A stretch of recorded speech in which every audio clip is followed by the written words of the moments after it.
आज आपण बनवणार आहोत मिसळीचं वरण। मिसळीच्या वरणासाठी लागणारं साहित्य, एवढी वाटी भरून तुरीची डाळ, मसुराची डाळ, हरभऱ्याची डाळ आणि हे 1.5 ते 2.25 वाटी अख्खे उडीद हे भिजवून घ्यायचे। नाही तर मग छिलक्याची डाळ मिळते बाजारात, ती। मसाल्यासाठी लागणारं साहित्य 5-6 लसणाच्या पाकळ्या, ह्या मोठ्या म्हणून मी 4च घेतल्या, खोबरं, जिरे, धणे जिऱ्याची पूड, हे सगळं कुकरमध्ये 3 शिट्ट्या घेऊन मी आधीच शिजवून ठेवलं होतं। हे असं दिसतंय आणि हे असं छान फाटून घ्यायचं।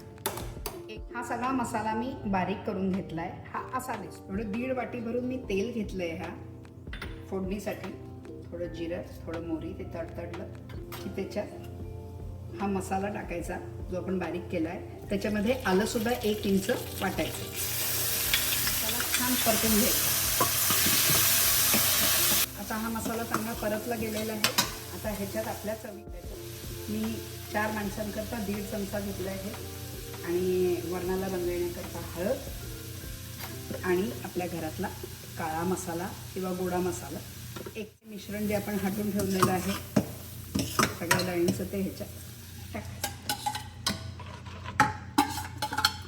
आणि भरपूर परतून घ्यायचं।